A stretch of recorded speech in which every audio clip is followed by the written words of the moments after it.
Hüccet chiqarish, ya'ni hujjatni boshqa formatda saqlash. Microsoft Word odatda hujjatni o'zining hujjat formatida saqlaydi, ya'ni docx degan hujjat formatida. Bu format Word'ning asos hujjat tahrirlash, saqlash formati. Bu formatdan Word o'zi bevosita ochib, tahrirlaydi va saqlay oladi. Undan boshqa biz bu hujjatlarni başka formatda saqlashga ehtiyoj qilamiz. Masalan, PDF qilib saqlab boshqa yerda ishlatishimiz mumkin.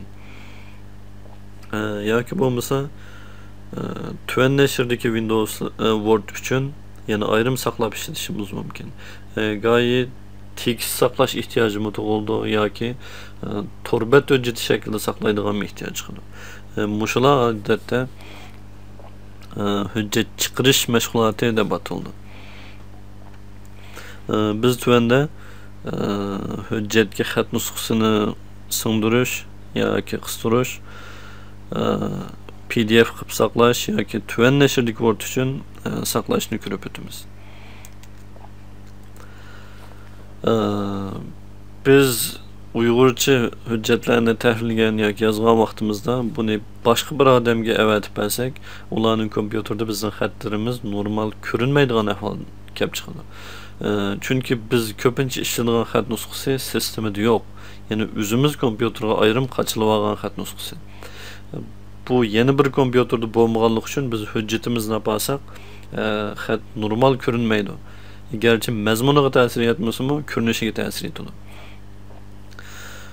Bundaq vaqtda biz navoda hujjatimizning o'ziga ishlatgan xat nusxalarimizni qistirib olsak, bu hujjatni nagili opirib ochmasin, bizningki hujjatimiz normal biz yozgan asli xat nusxasida ko'rinadi. Buni odatda xat nusxasini qistirish yoki singdirish deb ataymiz. Xat nusxasini qistirish uchun biz hujjat tizimlikini ochamiz. Bu yerdan tanlanmalar degan turni bosamiz. Bu vaqtda Word tanlanmalar degan ko'zga keladi. Biz bunun ichidan saqlash degan turni bosamiz. Bu vaqtda sol tarafda bir turkum saqlashga munosabatli tanlanmalar chiqadi. Bunun ichidan biz eng osti qismini qarasak, hujjatga xat nusxasini qistirish degan bir tur bor. Bu odatda normal ahvolda tanlanmagan bo'ldi. Biz buni tanlab, undan keyin ma'qul desak, biz mushu hujjatni ishlatgan xat nusxasi hujjatning o'ziga birga saqlanib qoladi.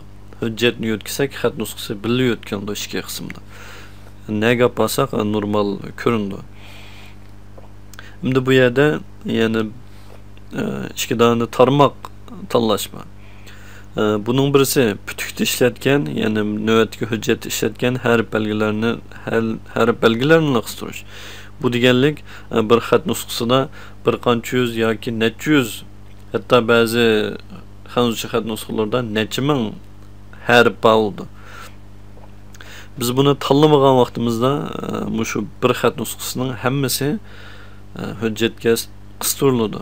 Bu vaqtda hujjatning sig'imi eshib ketadi. Gerçi Uyg'urcha hujjatlarda undaq bo'lmasa-mu, hanuzcha xat nusxalarini qistirsak, hujjat bak cho'ngib ketadi. Bunday ahvolda biz buni tanlab qo'ysak, faqat shu hujjatning ichida ishlatgan harflarni tanlab hujjatga saqlaydi, ishlatmaganlarni saqlamaydi. Buni elib olsak, hamma xat nusxasini harflarni saqlaydi. Bundan bo'lgan vaqtida boshqa yerga opirib tahrirlagan vaqtdami yangidan harflarni qo'shib tahrirlasa, bizning xat nusxamizdan normal chiqaveradi. Shuni bilan tanlamasak bo'ladi. Endi bu yerdagi yana bir tanlash universal xat nusxalari qistirilmasin. Bu deganlik universal xat nusxalari sistemida bor xat nusxalari. Ya'ni mening kompyuterimdan bor, boshqa bir odamning kompyuteridan bor xat nusxalarini bu hujjatga qistirmasin degan gap. Bunday qilgan vaqtda biz hujjatning sig'imini kichikiltib qolaymiz. Navoda buni elib olsak, sistema xat nusxalarini buniki qistirdi, hujjat yo'g'inab ketdi. Buning zurriyati yo'q. Shunga bu yerdagi tanlash shu paytda to'g'ri yaxshi. Buni ma'qulladik, undan keyin saqlab etdik. xat nusxamiz hujjatning ichiga birga saqlandi. Endi bu hujjatni boshqa bir kompyuterga olib olsaqmi, xat nusxasi bo'lmagan ahvol ostidami normal ko'rinadi. Endi biz hujjatni başqalarga avatmoqchi, başqalar bundan foydalanmoqchi yoki o'zimiz bir hujjatni telefon yoki taxt kompyuter bir narsa ochib ko'rmoqchi bo'lsak, ko'pincha holatda PDF hujjat formatini ishlatamiz. Yoki bo'lmasa PDF hujjati bu sifatlagan har qanday qismida Linux Mac kompyuterlarda normal ishlaydi, xat nusxasi talab qilmaydi. Biyosi o'qib ishlatgan bo'ldi. Şu ihtiyaç için PDF çıkarmakçı olsak, biz hüccet tizimlikini assak, bu yerde çıkırış diyen bir tur var. Bunu bassak, bu yerde PDF yoki XPS hücceti çıkırış deb bir turni ko'ramiz. Bu yerdeki PDF'imizga tunuştuk. Adobe şirketiningki PDF hüccet formati. Hem de XPS'ligini Microsoft'ninki PDF'ga o'xshab ketadigan bir xil hüccet formati. Yine bunu PDF'ga o'xshash ishimiz odatda Windows o'zi bevosita ocha oladi. Boshqa usullarda normal ko'rinmasligi mumkin. PDF yoki XPS chiqarish uchun biz mushtallash ahvolida PDF yoki XPS qurish degan knopkani bosamiz. Bu vaqtda bir hujjat saqlaydigan dialog ramkasi chiqadi. Bu yerda hujjatning nomini yozib beramiz. Ya'ni o'z beti tutsin. Onundan keyin bu yerdan ikki dona tanlash var. PDF yoki XPS. Biz PDF'ni tanladik. Onundan keyin bu yerdagi e'lon qilish deganni bassak, bu hujjatimiz PDF'lab saqlanadi. Bu yerda yana bir qancha tanlash var. Hujjatni topgandan keyin echish. Bu deganlik hujjatni PDF saqlab qo'ygandan keyin o'zi avtomatik ishlaydi. Buni elaversak echilmaydi. Onundan keyin bu yerdagi ikki tanlash o'lchamlik. Bu PDF'ni o'lchamlik holatda saqlash, ya'ni cho'ng kichikligi muvaffaqiyatli. Kichiklitish talab qilinmaydi.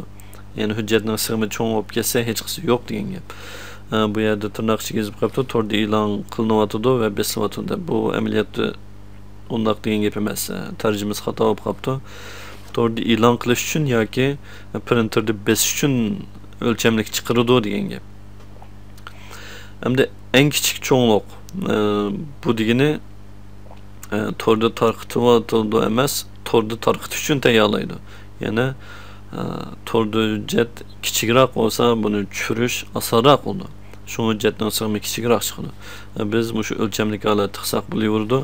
Buni bosgandan keyin sifatiga ta'sir etmaydi, ya'ni qog'ozga bosganda. E'lon qilishni bosdik. Hujjat saqlandi. Undan keyin Adobe Reader degan hujjat o'qishda, PDF o'qishda bu hujjat ochildi. Biz buni bu yerda xohlagancha o'qiy olamiz. Xohlasak Adobe Reader'niki printerda besish iqtidorini baylanib, buni besib ishlata olamiz.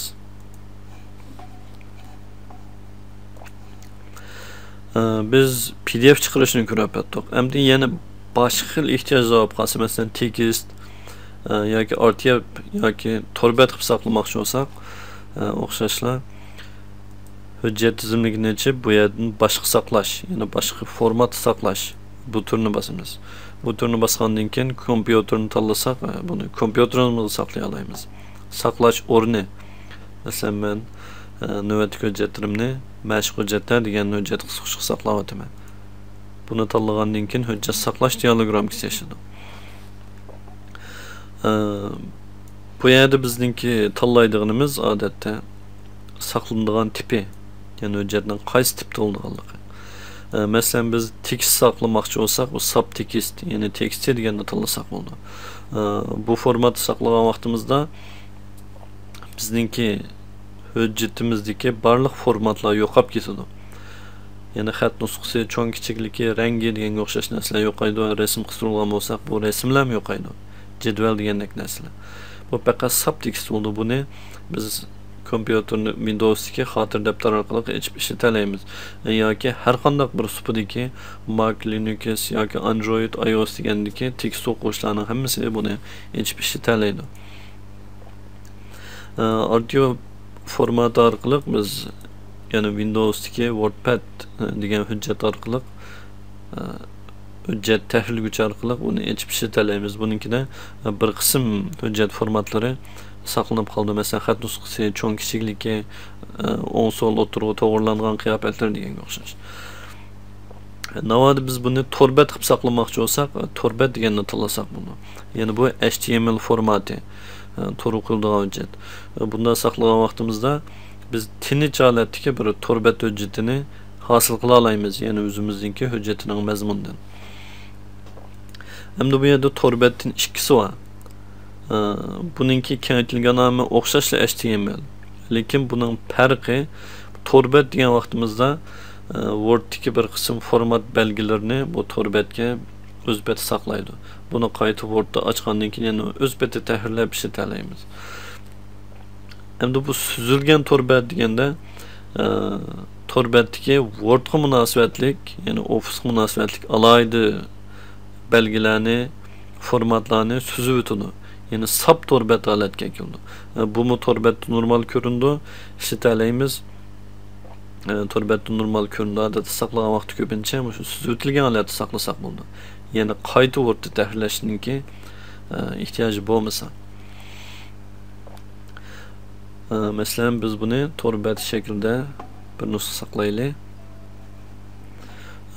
Bu yerda bizdan eskartish qilib so'rayotdi. Ya'ni bu xil holatda saqlasak, Word'ninki, Office'ninki nurg'un belgilari uchib ketadi. Buni qayta asliga qayta to'g'ri bo'lmaydi deb. Biz buni shunday ishlataversak bo'ldi. Saqladik. Bu hujjatimiz bu yerga saqlandi. Soat taqaydigan vaqt keldimi? Ya'ni biz hozir saqlagan hujjat. Bu oldida saqlagan PDF. Bu hujjatni açsak tor ko'gishda bizning maqolamiz ko'rindi.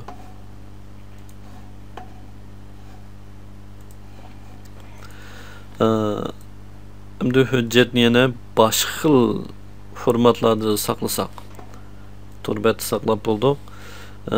PDF mu saqlab bo'ldik. PDF saqlagan vaqtda biz oldin qatim bu yerdagi chiqarish degan tizimlikni bosib chiqargan. Bu yerni chiqarish bilan bu boshqa saqlash degandan chiqarishning hech qanday farqi yo'q. Ikkinchisi o'xshashlar PDF qilib saqlay oladi.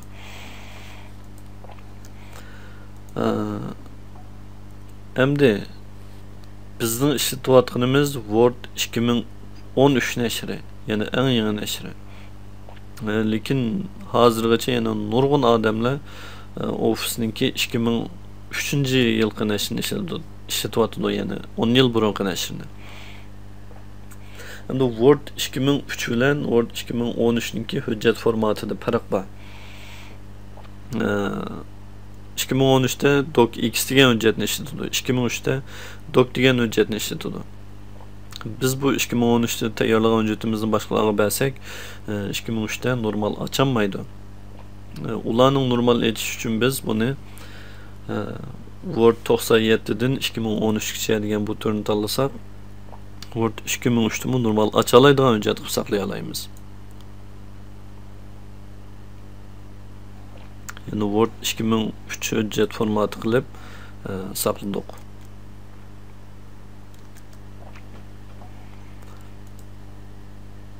Yani bu asli hujjatimiz bu Word 2003 formatida saqlangan. Yani kengaytirilgan nomi DOC.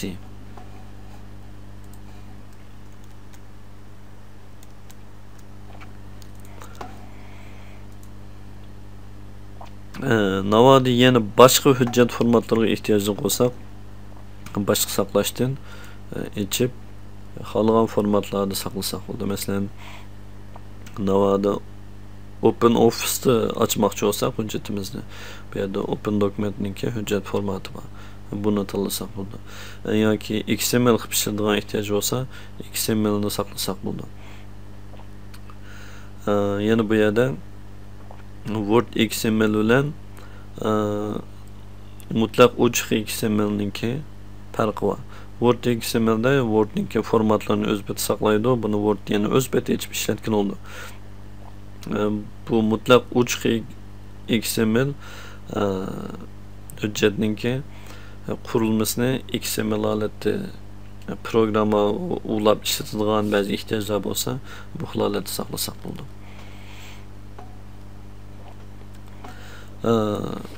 Hüccet çıkarış yoki boshqa nomni saqlash munosabatlik mazmunlarimiz bu şey tugadi.